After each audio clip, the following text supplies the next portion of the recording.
My name is Fred Cook, and I drive school bus. My name is Leanne Murchie, and I'm a school bus driver for TCAPS.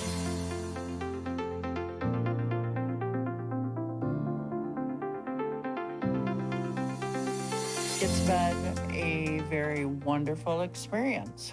When I first hired in, one of the previous bus drivers told me that this particular job, driving school bus, is the best job on earth. So I immediately took to it, and I have to agree that this is one of the best jobs that anyone can do.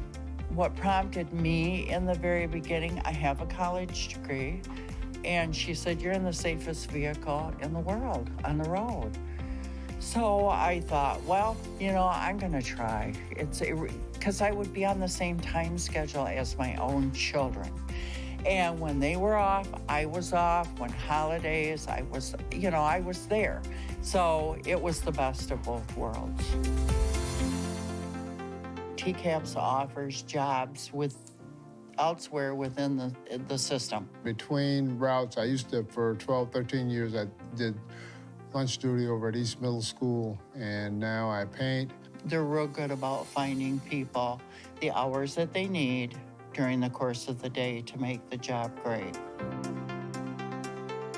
We have Mesa Insurance. The whole district has it. It's awesome. It's the best health insurance. We offer a 401k. There's a sign-on bonus. It's a win-win situation. The most important thing, I think, coming to work at TCAPS is you understand that you are a part of a team. It's a part of a collective. It's not just bus drivers and then versus teachers. It's not that. We all are in this thing called education together. If a person likes kids, genuinely likes kids. I would like to call this meeting to order, the committee, curriculum committee meeting. We'd like to welcome the audience and thank you for attending. Viewers may watch the Board of Education meetings and board committee meetings live on TV 190 or online at tcaps.net/board. Recorded meetings may be viewed on demand at the same address. So we'll move into public comment, which obviously it doesn't look like we have any people here for public comments, so we will move right into our procedural items. So first item on the agenda is the draft committee meeting minutes from June 26th. Are there any changes to those meeting minutes? Okay, hearing no changes, we will keep those remain as posted. Second item is the 2023 TCAPS district course catalog updates. And I thought you warned us that this time we're gonna have lots. It's gonna be next time. So Erica's still in the process of doing the audit between, we have our new course guides, we have our curriculum database that's online that talks about the courses, and then we have what's in PowerSchool. So she's been doing a pretty thorough audit to make sure all match. And so she said, I'm gonna have to pause till next time and then we'll give the full update. Got it. And You'll have a lot next time. okay, So. and you still think we should keep this as a standing agenda item? Do we need to keep it as a standing agenda item? Dr. Van Wagner? I do. Okay. I do. Just from a pupil accounting standpoint, it's really important that we always show this so that there can never be question, because if there's ever a class that's added or that we do and then it's not added, they can deduct the full amount of the foundation of the student away. Okay. So it's really important, just that this is something we've done since I've been here. We've never had an issue from an audit standpoint with that. And so I just would keep it if we can. Okay, perfect. So as of now, we have no updates, but we'll wait for those for next meeting. Great. Third item is field trip request. Yes, so this is a field trip for students at both high schools. They're required to go to New York City in April. You can see the link there is a very detailed timeline and overview of the approximately 80 students that'll be going, 8 chaperones, opportunities for fundraising, scholarships, loan opportunities, and definitely a tie to curricular areas. I think there's a really nice timeline. It's one of the most, I would say, detailed field trip requests that I've seen. So they have a timeline, opportunities for students and families to get information on the trip, and so that's all attached there. So that's April 25th through the 29th of 2024. That is perfect. And so we will add this right onto the consent calendar for the full board to approve at our next meeting. So Great. Yeah. Thank you. Good, good. Okay. Yeah, looks like an excellent trip, an opera and 2 Broadway shows. I know. At the Chaperone. Met. Doesn't it? Chaperone. Yeah, right. Yes. That's right. That's great. All right, and then fourth procedural item is the elementary and secondary student parent handbooks. So again, Kirsten. Yep. So just some high-level overview of the handbooks. A huge amount of thanks goes to Kelly Walter, who I hope she's watching and is, cheersing herself. Kelly spent a significant time moving this document from a PDF format into an editable Google Doc that we can actually then make changes to in real time, and that's incredibly helpful. She also did an outstanding job of just reorganizing the top topics to flow better so that parents could spend time or less time trying to search for things. We had all of our stakeholders weigh in. Principals have had numerous opportunities to review this document just to make sure that it's fine-tuned, made sure it was aligned with Troon and the recommendations coming out of them. And then the other thing is that we moved all of the board policies to be in the appendix so that the document itself isn't quite so cumbersome. I think it was close to like 100, it was just a ridiculous amount of paperwork to get through. So we moved all of those to appendices in the back. But just an outstanding job and effort. Obviously, we've got some late-minute additions related to cell phone policy. You maybe have heard a little bit of that going around. So we'll make some of those last-minute updates that will be reflected in that document. And again, the fact that it's in a Google format will make that so much easier for the process. That's great. Go ahead, Beth. Go ahead. No, I just had a few questions. And I was wondering, I thought there was going to be free lunch and free breakfast. Are they still going to be having meal accounts for students? It's addressed in here, that you need That would to be a have- finance question, and I don't know we know exactly the details yet. I'll Okay, bring it I up was finance just and ask that question. Kind of wondering when they were Yeah. looking at all the It- revisions. What the thing is that we still need parents and families to do the Free and reduced lunch the free and forms. reduced lunch form. Because what happens is they qualify under that, and then the state will go the rest of it. But the state requires us to do this first before they'll kick their part Okay. in. And so, in what we think, from what I've heard, but I need to confirm this, Christine will know a little bit better, is I think it only buys the regular lunch. So if you wanted to get a cookie on the side or this, I think that would have to come out of a personal Okay, account. I okay. think you're given the regular lunch is what that is. And so some of those a la carte items that are often available, I think, are extra. Because that was So confusing. you would still have an account which would be used, with your card, and you can get online and put money in and stuff like that. But I do need to confirm that. I've not only on the periphery have I been a part of those conversations, but I will ask, and we may still be waiting on some info for that. Okay. And then also I was wondering, is there any possibility that you could put the policies in sequential order? And the reason that I ask is because and it may be that everything is linked and this is all online, so that's a moot point. But for an old person like me, and you may have some guardians like that, it would be nice if they were in sequence, because it's hard for me to figure out where in the Sam Hill I can find that policy. To clarify, sequence, you mean alphabetically or by the number of the By the policy? number. Do it Was numerically. by the number. Is I it? don't know. I, They were I- embedded Also within, a search. There's a You can hit search. bar where you can just type in keywords and it'll take you right to the link. But if you're not linked, you're on paper, that's a moot point. unless It's the just family's I'm just requesting throwing this to be it. printed, it's a link to our website where people can Okay. access, so it's not, we're not And those are handing. all in numbers. We're not handing these out individually to students and parents, unless they Unless request they a want a copy. printed copy, we'll have a few printed Right. copies.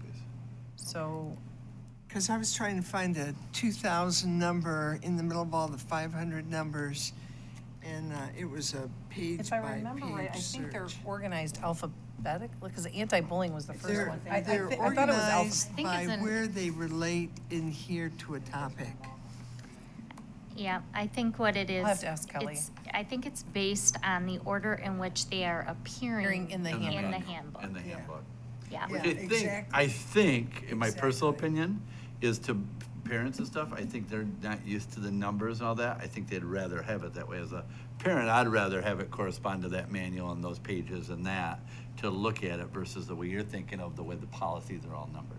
Well, That's my yeah. preference, but, you know, we can ask a little bit, but, you know, I think that was the thought behind it. You'd have to, But when you go to the website, they're all numerically, like you're saying. But so it that's would be different. like going to an index and everything is not connected so that you can easily go back and forth from the index into the text. Does that so make within the sense? handbook, though, it states that it's in Appendix A. So they just go to Appendix A and Yeah, that's they where go, they can but find it. then all of them are there. Right. But they're in order, so it says Appendix A, and that's relevant to that particular Yeah. area. Normally, they you wouldn't just have follow. policies flowing through a student handbook. Right, right. And so it's just that all the anti-bullying will come before everything that deals with parking. Yep. But they're not numbered that way in the the sequence is numerical rather than. I think the other challenge is if it's an anti-bullying policy, then there could be different numbers that relate to anti-bullying that aren't sequential. So then parents are having to go to multiple places to find, That's true too. which is kind of why they grouped them that way. And the feedback, I think the feedback on the handbooks in general was the organization. That's why the organization changed from top to bottom, is what are parents looking for first? What do they go to next? And so that probably had some implications on those numbers in the back, so they weren't sequential. But you wouldn't want to, I wouldn't think you would want to renumber everything just to put those sequentially in the, All the principals Handbook. weighed in, and this was one Yeah. of the You know what I recommendations mean? for them. so. Yeah, I don't think you want to do that. Well, and we don't give out paper handbooks. Unless a parent requests it, we can print one. Yep. So it was just questions. Well, there's not, where did the numbers come from? They're just done by They- tune, or yes. by Policy. Neola. They're all But just it- numbered but that it- way. But it doesn't exist one through whatever the No. highest Right. number is. No. It doesn't- No. it's No. broken up, it's just arbitrary. Correct. Correct. numbering. And if you Well, put it, it is done based on certain subjects. Topics. Right, So, right. personnel, so Anti-bullying. students. Administration, yeah. operations. There could be 3 different policies with Yeah. different numbers from different but sections. if you placed it in that order, it wouldn't make sense when No. people were So reading to, through it. to, that's what I'm saying to parents, they're like, okay, why would you have it that way? So, Unless you redid all the policy numbers, which would require, Yes. which very well For may approval. happen here over the next year. yeah, Yeah, tell yeah. Kelly, we're still celebrating all the work you've done. So, Great job, so Kelly. my suggestion was to leave it, and then we'll get some feedback and stuff, and if we see that they think, well, this made more sense, the beauty is, now that we have it in the Google Doc, we can instantly flip it from next year's standpoint. Yeah, well, I was just gonna make a comment that I thought Kelly did a great job, and the feedback from all the principals and everybody, it just makes a lot more sense. I think before the policies, where the policies were in the front, Yes. it just didn't make any sense cumbersome. when you're talking about what are we expecting of our students, and this is exactly what it is, so, okay. Any, Very, very yeah. helpful document. Yeah, and thanks for providing the paper copies ahead of time. That was really. Well, it should be easier moving forward because if a policy changes, we're just changing the policy and then going to that section and just updating it, asking for principal feedback on implementation, and Boom. it should be easy And changes. there it is. Yeah. So it could be, live, Yeah. document from that standpoint, Yeah, so. perfect. Okay, any other questions? Excuse me. Okay. Okay, next, we'll move into informational items. So first item is assessment overview. So, Miss Skodak? Yeah, so we've been doing a lot of thinking about having new board members on board and helping really understand what the assessment overview looks like for our students. So we are going to do kind of an assessment, little clips each time we meet that just gives you an overview of a learning series on our assessments. and the why. So here we just kind of frame the work that we're going to be talking about. Like no one data point really provides a true picture of a student. We use national, state, and local data actually to provide those snapshots and actually gather good data on students to make sure we're triangulating our data points and making good decisions based on those 3 data points. The what is we use a combination of those categories, state, national, and local data to round out that balanced assessment system. These are the same practices that the MDE actually asks us to do when we're looking at student profiles and helping develop what those assessment plans might look like. The how is really the analysis, the meetings we host when we look at the data together, how we make decisions on student data, and what we do with it moving forward. And so today's session is on AP because we got our AP data results back. And this was difficult too, so I know a lot of you like your information printed, but this is actually very interactive for you to be able to use. So do you mind clicking on this? Because it would be easier to see. So advanced placement, we are super proud of our, the number of courses that are, hold on. Give me 1 second. Do you want to take over for a second? Yep. And I'll get that going. Here. You want me to grant access? Or do you want me to See if talk? Is it, yeah, go ahead and just talk about AP and I'll Okay. get access going. That's weird. So the one, whoops, there we go. Are we back? Chris and I have to put on my readers. Back her up. Sensitivity in my change. So really excited about the sheer number of kids that we have that have engaged in AP classes. But even more importantly are the number of students that are taking those classes and then passing the assessment with a score that would potentially earn them credit at the collegiate level. So as you may be aware, at the collegiate level, usually speaking, a score of 3 or higher is in general considered a passing grade and could earn you or college credit. A 4 or a 5 is often the standard for certain universities. So you'll see on this document, our students on average scored a 3.5, which is actually quite solid in terms of being able to provide them with that college credit experience at the high school level. The other thing that you're looking at is just the breakdown of the type of classes that kids are choosing to enroll in. So are you back, Heidi? I am back online. Okay. Here we go. Mhm. So yeah, excellent overview. Oh, Let's see if thank you that will so work. much. Let's see. Come on. There we go. One note while we get a second, I would like to add to this is, one of the things we are looking moving forward is really wanting to get down into looking at the students that we have taking these and seeing if we can increase number of our students economically disadvantaged, our students of color, our indigenous population. What are some ways we can begin to look at some ideas and strategies to ensure that we're getting every kid pushed to the rigor of what we can to increase our participation and scores in AP? Okay. We seem to be having, it seems to not be, it seems to be just be spinning. Can you refresh it again? Oh, there we go. It just popped up. Okay. So as you go through this, you'll be able to really drill down by the school that actually participated in the AP exams, as well as the grade level, the subject, and the discipline. So I'm going to take you through this, and I would encourage you to take a look, or I can stay after and show you really how to use this, but you'll be able to drill down by subject area and performance by school. So Megan, if you go to school name at the top left, school name at the top left, and if you were to click on Traverse City West Senior High School and click to the right, it's at the top. So unclick the rest, or? Oh, you can, if you can do, Unclick the rest. Unclick the rest. Just have Unclick that the one. top. so if you click on only right to the right, there you go. There we go. So this will now drill, so you only have West Senior High's information. And it will give you information on how well they scored on average, as well as what percentage of students participated in history, social science, math, computer science, ELA, sciences If she and arts. clicks over, will the gray box disappear? Yes. Just click a spot. There you go. Great, yeah. There you go. There you go. Thank you. And so you'll see where students typically take the most AP exams. You'll see that history and social science is the largest percentage of students that we have taking it. And you'll also see what grade the students are that typically take the AP exams. Typically 11th and 12th grade are a majority of students, but you will see some 9th and 10th. That has been a push from AP to try to get more students able to take and participate in some AP classes at the lower levels. And then if you go to page 2, Megan,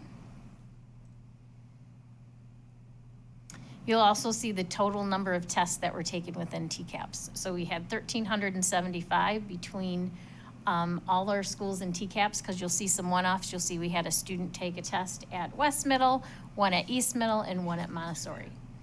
And then on the right-hand side, you'll also see it grouped by test and the average score on the AP exam. Remember, anything 3 or better will probably get you college credit.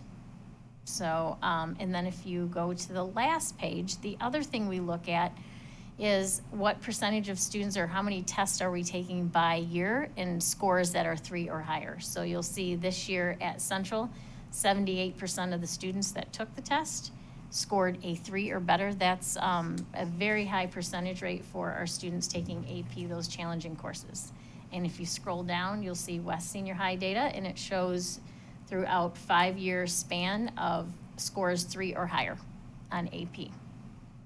So we have in our region the most robust, and super proud of both high schools AP offerings at our schools. We have 27 offerings at our high schools in AP.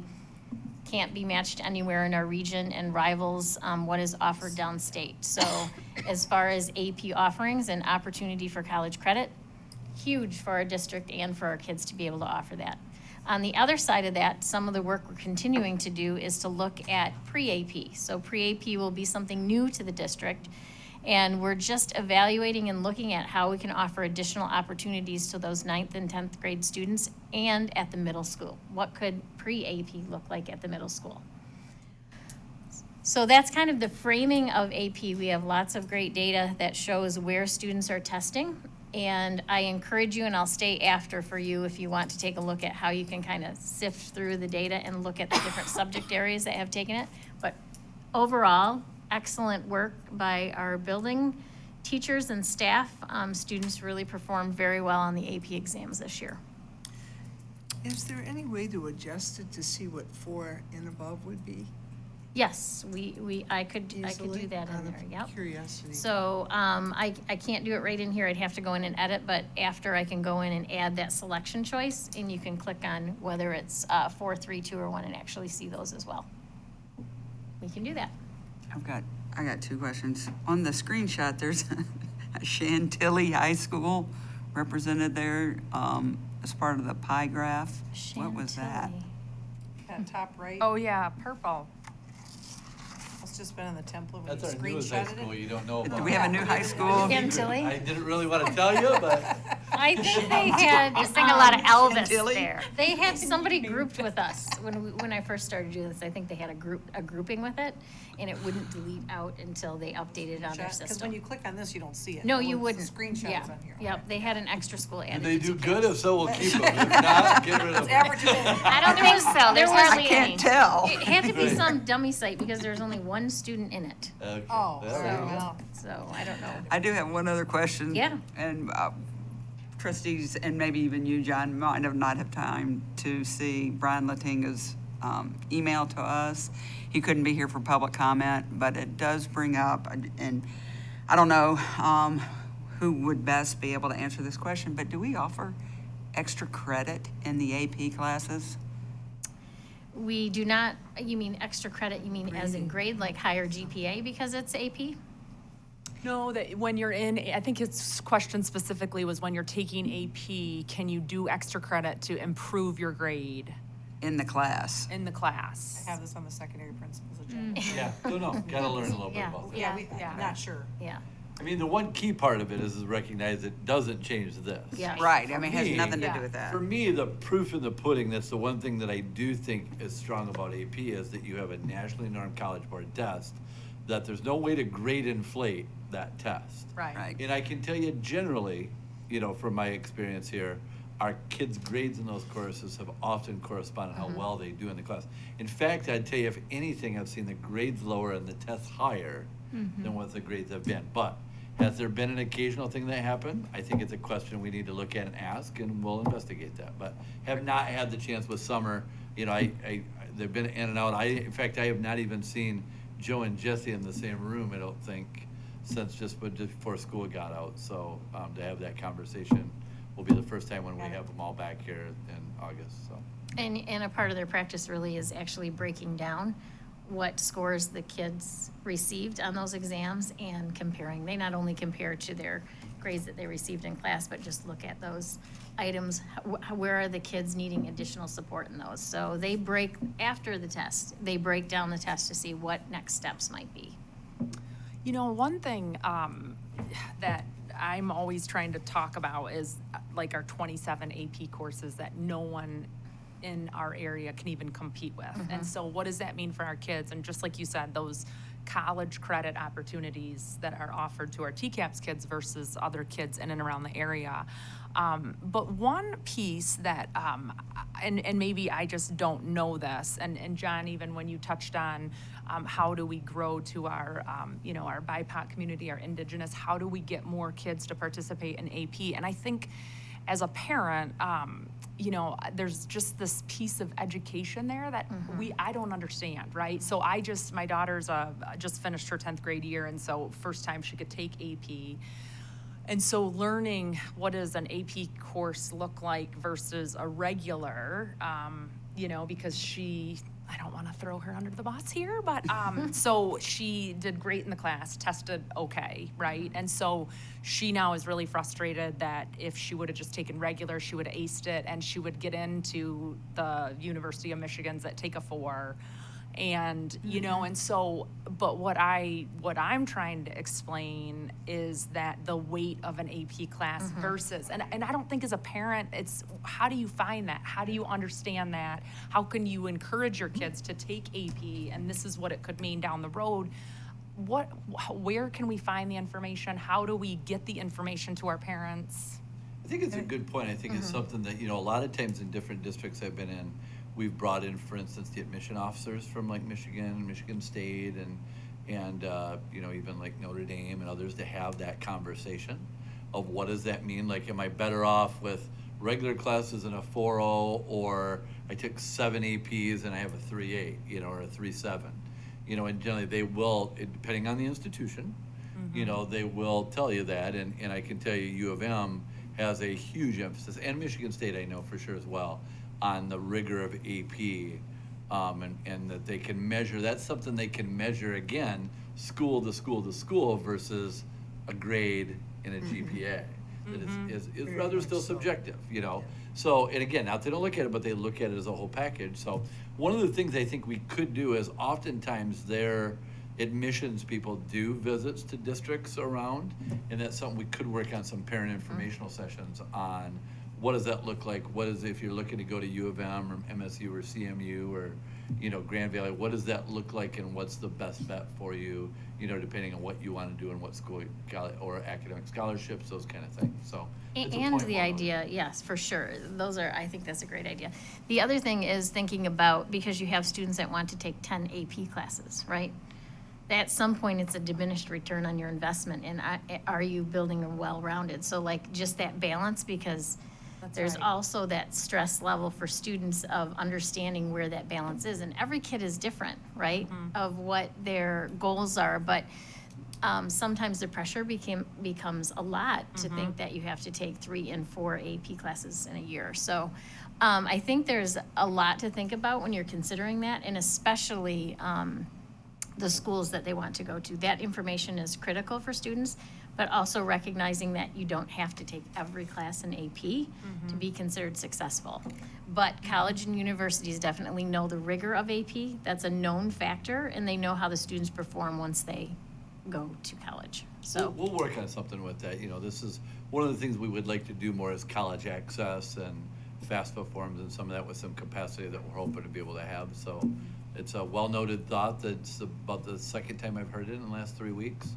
So I think that's something we'll try and work on for, And even like links on our high school newsletters, right? Like we get lots of links, but like I think, you know, one could be like college planning, like a link for parents, like to break down what does AP look like, what is, you know, I think it would or just. there's even a video of an interview with, you know, the admissions director at Yeah. University of Michigan talking about that. Right. Just to have, so we'll work at that. Yeah, okay, perfect. Any other questions? No? Okay, next item on the agenda is, we did the data review for advanced placement, so moving on to bullying and harassment under the same data review category. Yeah, so this is a requirement that we publish really our 2022-23 bullying and harassment data. We spent quite a bit of time, if you notice, you'll see the board policy, you'll see the response to bullying and cyberbullying flow chart, which has been updated in the past year, the bullying and harassment forum for principals and assistant principals. So those are all links that are in there for you that we spent quite a bit of time last year reviewing and evaluating, right? Because that was one of the areas that we saw a need to address. And so we took the data, and if you go to the next slide, or I guess I can't I, Megan? There we go. We pulled some comparison data together for you to look at as far as what 21-22 and what 22-23 data looks like. So you'll see this is broken down by gender, race, and supports. And so one of the things that we key into for sure are these three areas. But on the far right, you'll see the number of students that reported bullying or harassment, and if they had an IEP or 504 or were an English language learner. That is one area we look at, as well as race and gender, to see if we have some areas of focus that we need to look into more. So you'll see a total in 2021-22, 77 students had reported bullying and harassment, as compared to 55 this year. We did spend a lot of time on the process and making sure we had clear forms for reporting bullying and harassment, right? So are we making sure the kids know how to report? Are we making sure we're following up with reports that are happening? So this next slide really shows elementary and secondary. You'll see 21-22, 22-23. We see an uptick actually in incidents reported for elementary, which is not unexpected for us because that was really one of our pushes, is how are we going to do that reporting and make it easy to report if there might be a bullying and harassment. In secondary, it's interesting, you see higher reporting last year. Now last year we spent some time in principal meetings educating and supporting, you know, how do you report on bullying and harassment and how to use those forms effectively. So this year we saw a decrease in overall reporting. On the right, you'll see total incidents reported in 21-22. You'll see that 77 and the 55. And you'll also see the incidents confirmed as bullying are reduced quite significantly this year, as well as total persons reported as being bullied. What that means is that you could have multiple students as targets in a bullying and harassment situation. So you'll see that the numbers don't always align. Sometimes there's more than one person. So our next steps, we still know there's work to do always in this area. So our next steps for bullying and harassment are really around how we support preventative and proactive opportunities for educating our students. And so we have purchased a bullying and harassment primer really for K through 5 students that actually links to our Second Step program. So if you remember, last year we supported and implemented the socio-emotional learning Second Step with our students at K5. This year we're adding that additional piece for bullying prevention, and that actually works in collaboration with our Second Step program. For secondary, we're looking at, and we're in the process of reviewing 360, which actually helps for supplemental support for Tier 2 and Tier 3, and looking at how we can use this to impact really that proactive support part and piece with bullying and harassment. Any questions on that piece? I have a question. Yeah. In your data, can you split off, like when you're in it? I'm not asking you to do it Yeah. now. I'm just curious if you can like really narrow your focus on, is it bullying, harassment? Is it race related? Is it gender related? Like cell phone use with kind of social media? We can, does your we can, data yes, look we can dig down a little bit deeper in that. And we, like I said, we've identified the comparisons here on this one just by race of the number of students. But yes, we can drill down even further and look at each specific case if we wanted to see how that had impact. But yeah, And does the race, is that it was bullying and harassment aimed at another race, or was it that the student was of another race?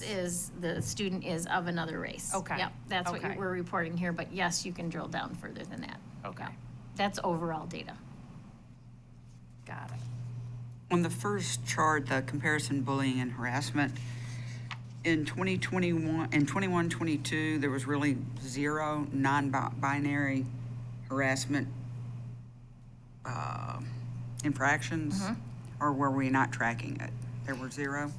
It came as zero, but I think part of our process was like, how are we making sure we're documenting, our documentation process is accurate?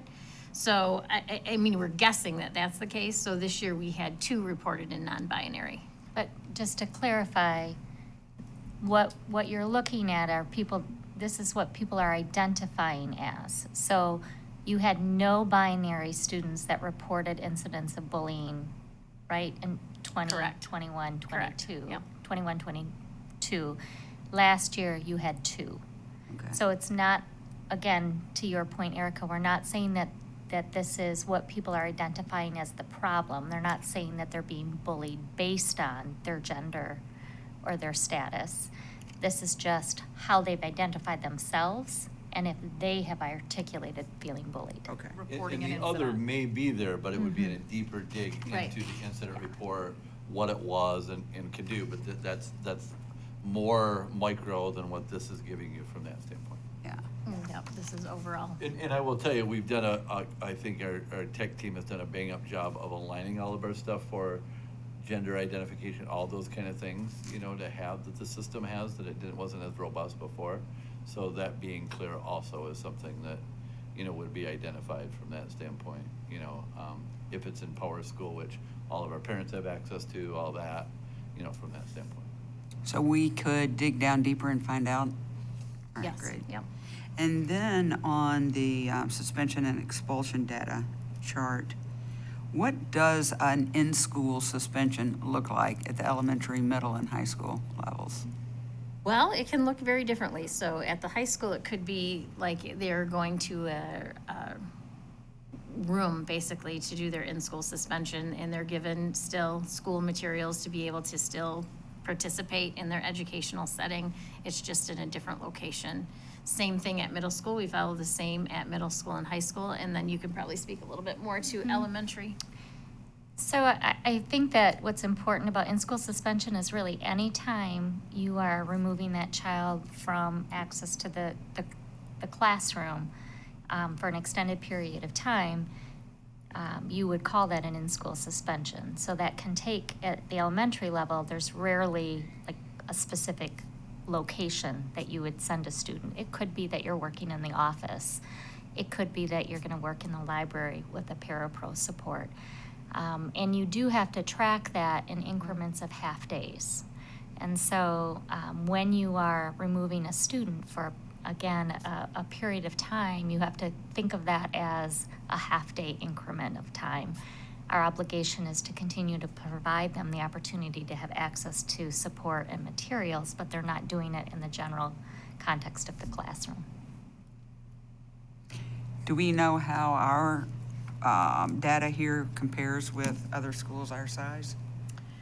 Well, it depends. So some schools are doing it better than us, some are right in line with us. So we aren't bottom of the barrel, but I would say we're hanging average in the middle with schools of our like size with our suspension and expulsion data. It's a lot of elementary. I think one of the things that Incidents. I agree, and I would say one of the things that our team has talked a lot about is, the impact of having kids removed from their classroom environment, and really trying to think about using those restorative practices as an alternative to having students spend significant time away from the classroom. It's really difficult to learn if you're not present where learning is taking place.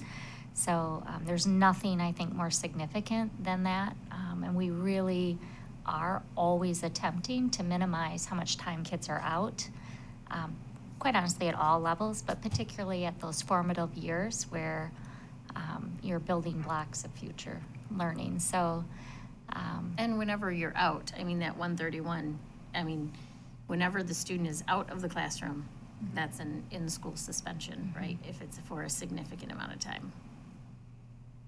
I would also say that these numbers do reflect that we were really in the process of trying to figure out how to manage and respond to some of the more provocative statements that kids were making, and really trying to get a handle on what should that look like and how are we going to respond to that. And again, I think we are moving in a direction where we'll have a more nuanced response and be able to support kids through those restorative practices. And anticipate these numbers going down. Yeah, that would be our hope. Based on that.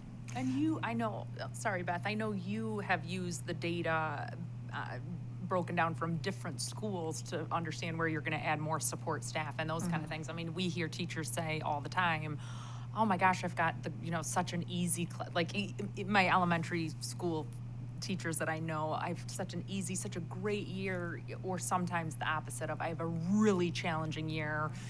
Maybe you have a few kids in your class that are constantly disruptive. And so, and I know Find balance, it's hard. I know you've talked about how, that's how But you we place put, our extra coaches staff. in, we've done, behavior, we're looking at more folks with, some behavior resource for teachers and tools in their toolbox. Adults to work and help, again, this is where more social workers, more behavior specialists, all those that we can put in to try and work with kids to change behaviors and work with teachers on strategies to have the kids be engaged and not, have a behavior issue. It's a real challenge, but we're taking ahead on everything we can do and continuing to look at what we can provide our teachers to try and have our kids maximize in class.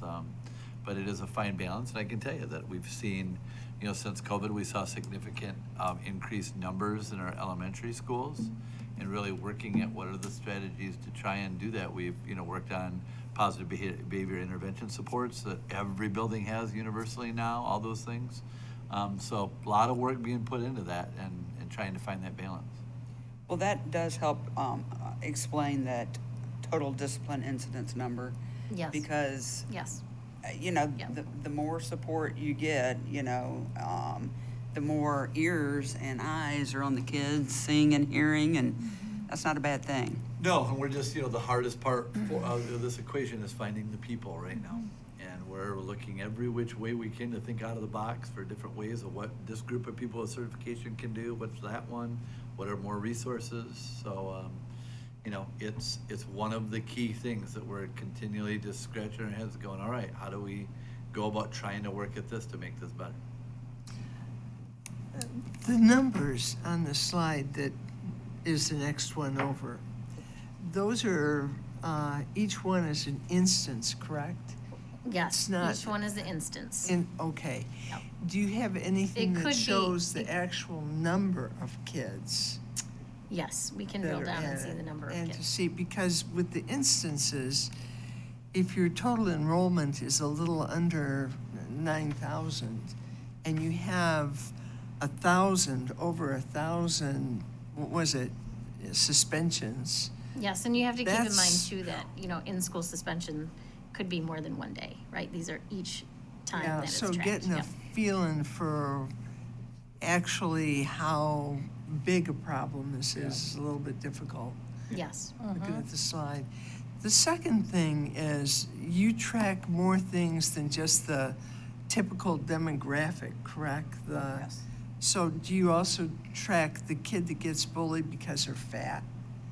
the kid that gets bullied because they have these funky glasses, they can't see anything, and they get teased for that, all that kind of thing. Well, we're always looking for trends and patterns of things that we see, and if they emerge, for sure, we have to take a deeper dive into that. Do we look at like each individual instance and then think about a way to combat that if it's a one-off? Probably not, right? We look at patterns of behavior that happen repeatedly and look for ways to support that. From a district level, I'd say at the building level, there is that because they're directly to that.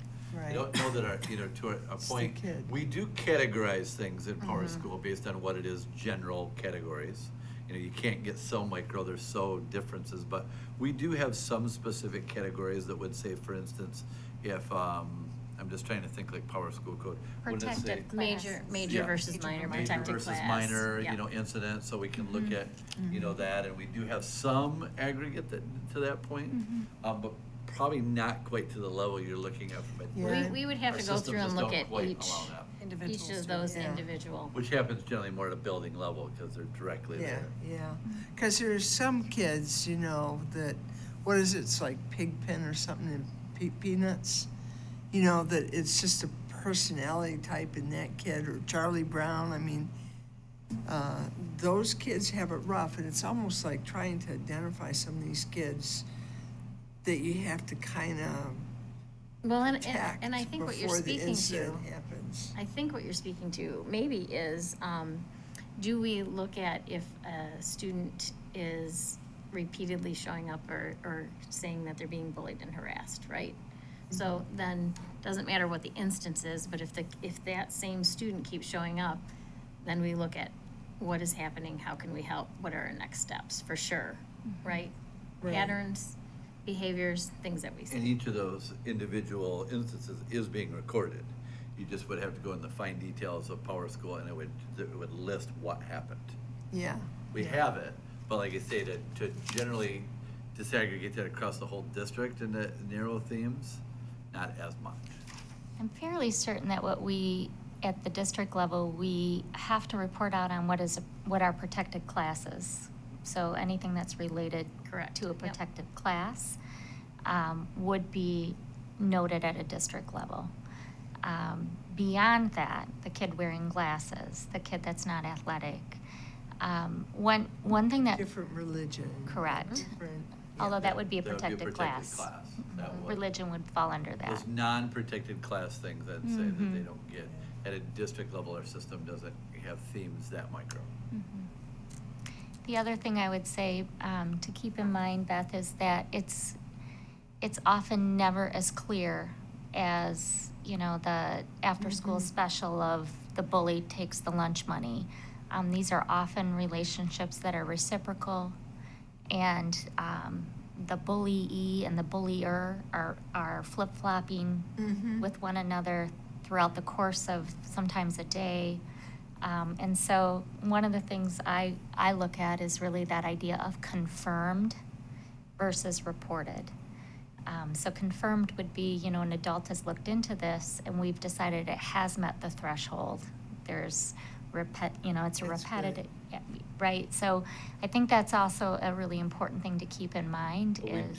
we do investigate each instance. Everything gets every investigated. instance to assure. Yes. If it does or doesn't meet that standard. Correct.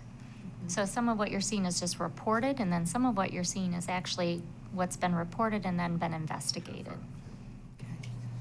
And then the last part on the comparison data for suspension and expulsion, it's interesting, on the left, you see an increase in in-school suspensions and in out-of-school suspension. But if you notice on the right, when you look at total disciplinary hearings, we're down. If you look at return to school after hearing, we're even. You see down in total suspensions over 10 days, less than 60 days, which is, those are big things for us. Like, we want to get kids back in school as soon as possible. If we have to take a kid to a hearing, the amount of time they are out of school can be significant, right? So I think the data on the right speaks to we are headed in the right directions. We have total number of suspensions over 10 days or less than 60 is down Total expulsions, 60 days or more are down. And on the far right, you'll see permanent expulsions there, and we are up by 1. 4 of those 5, we had to. There was no question by law. required. So that is good. That is, in a way, for us, really good data to look at and see. It means we're headed away from disciplinary hearings, and how can we actually put interventions and things in place, whether it's through in-school suspension or out-of-school suspension, and then support when they come back. So, cautiously optimistic always on where we're headed with our suspension and expulsion data, but I think we are headed in the right direction and have some pretty good systems in place to help support students. Do you guys have any questions? Isn't that probably wrapped up bullet point 3 here with discipline? Is that Yes. right? Okay, perfect. kinda I skipped figured through they that, kind of didn't all we? tied in Yes. together, so, okay. Any more questions, Beth? You good? I'm good. Okay. Always more later. Yeah, that's when you, alone with your thoughts. Okay, moving on to summer activity, summer academic, Academy. Academy update. Wow. Late on a Monday. Wow, okay, thank you, update, wow. So I'm just going to give you a brief update on the Summer Academy that's occurring right now at West Senior High. They have technically 1 more week of courses. We have about 7 different staff. We have just over 300 students that are enrolled in a number of different course offerings. Some of those kids are taking credit recovery, and some of them are taking initial course classes. One thing that we are really working on this year, or has been the focus of the Summer Academy team, has been trying to make sure that parents and students are fully aware of the progress of their kids. So every week, teachers are reaching out directly to students and parents and saying, okay, you're at this week, you should be this far in your course, and here's what you need to do to get on track. Here are some supports that we can offer. So to date, we have about 43% of our kids who have either completed all the coursework already or are on track. And that would be to be complete by August 3rd. We are actually extending till August 10th for any student that is at least halfway through their courses. The main reason for that has been that when summer school started, there were some technology issues that really impeded students' abilities to get started on day 1. So when you have a pretty shortened, condensed amount of opportunity to get through that coursework, we only felt like it was fair to expand that by 1 week. So we're hoping to have a completion rate closer to 60 to 70% when we include that additional week. Met with the summer school team last week. There are definitely some things that I think we can do to strengthen and shore up the enrollment process itself, as well as some of the options related to pay. But I feel pretty confident we have a team that has worked through a lot of the kinks and has some really strong recommendations moving into next year that we've already had some meetings set up to try to ensure that we're able to grow and expand the program. And you said you're hoping for 60 to 70% completion by that August 10th date? That's our goal. That's the goal, Yep. okay, Mhm. okay. It is, a little bit of the leading the horse to water phenomenon. So these are kids that, there's a lot of effort going, come on, you're almost there, keep going. But it's pretty hard to work on school, I'd say, in summer, and so And it was a beautiful summer. it's been real nice out there. It's not over. Come on. Please don't That's say a- was, Yeah. right? Please don't say was. Right.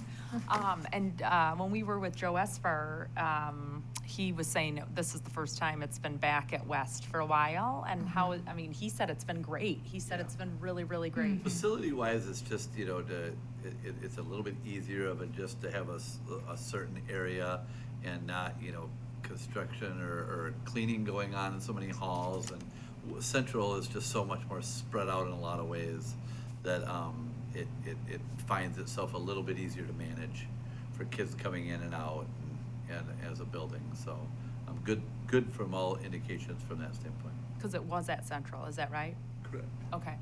Got it. Okay. And most of these kids are high school, middle school. They're this is for high school, yep. Some you'll have a couple middle school kids Doing trying to advanced advance class. in math Okay. or another course, so you'll have some middle school kids that are headed to high school taking a class, yep. And actually some non-TCAP students too, but not many.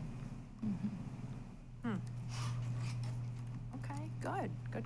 That's great. Great to try to get the kids up and Stay at grade Caught up level. On Caught track for up, graduation. yeah, before the start of the school year, and I'm sure those 7 staff are working hard to keep them engaged, like you said, bringing the horse to water and trying to make them drink, but good. Okay, perfect. And then lastly, we'll move on to celebrations and successes. And that, who's gonna lead us off? We Christine? have the clicker? We have Oh, got one it. big one listed here, and I was hoping to have a picture today. They kicked off today, so I was hoping to have a picture for you, but I didn't quite get to that. So we right now have a cloud project going on with Michigan Tech and TCAPS over at Sabin today with middle school kids. It's actually 7th through 10th grade, so I said high school too. But they are actually designing and coding using Arduino to create really an LED cloud that's multicolor. So I'll have to share some pictures with you when they're done. So today was their first day. The camp runs 4 days this week. We have, I believe, 5 students attending. And some of the students that are actually helping to lead the work were TCAPS graduates. So we have Gracie Knoller as one that's there, leading that work with Michigan Tech and with TCAPS. So excited for the students to be able to have some summer opportunities related to coding and tech. They also offered a similar offering at NMC. So we've had a couple opportunities in the region to help support that. So all good news. The exciting news is that we have all of our administrators hired, and it was before the 4th of July. So knock on wood, we won't need to do any more hiring in August. So that is really nice to be able to sit down one-on-one with them over the summer and make sure that they're ready to roll and not rolling in. I've had to hire over the years the weekend before school starts, and that is never a smooth transition. So it's kind of a big deal to be able to get some solid quality people in place. Our only new to the district would be Mark Connors, and he is moving here from South Carolina, from Michigan originally. So excited for that. And then just this mantra that I've had starting year 27 in public education this year is just a really important reminder for us to tell our story. All of the state professional organizations are at the Grand Traverse Resort. So the Michigan Elementary Middle School Principals Association, the secondary principals, and central office for superintendents and central office leaders. And so I would just encouraged our principals to submit proposals to tell our story about Traverse City Area Public Schools and represent, since we're here in town and we have people from all over the state coming. And so we've had some people representing, sharing some conferences, either in the past. Brian Kay was actually selected for the one that he is presenting the Summer Leadership Institute next week and at the annual conference in December, but they actually paid for him to come to this Innovative School Summit in Las Vegas, so kind of represent on the national level. And I know we have more administrators that have been presenting, so we're just gonna kind of keep track of those and be able to share out what everybody has been doing with all the other administrators as well, and just make a point to put Traverse City on the map by kind of telling the good things that are happening. How did Brian get nominated for that? Was that done? He put in Okay. for a, I think it happened from, one of his goals is to be a blue ribbon school, so he went to another blue ribbon school with, down in Caledonia actually, and his, connection with that person, that principal, I think told him about this conference, and so he put in a conference request proposal and was accepted. That's great. That's really great. That's nice to, Yeah. like you said, get Traverse City on the Tell- map and tell get our- tell our Brian the story. accolades. That's right. Yeah, a That's lot of right. good things going on here. Yeah, Yeah, for sure. that's it. That's it. What about did you covered them all the conferences and Yeah. all the, okay, got it, all right. Well, anything else? Any other board members or curriculum committee members have anything to add? I am good. All right, well, with that, our next curriculum committee meeting is Monday, August 28th, and here in this room at 4 o'clock. And with that, I adjourn the meeting, so thanks, everybody.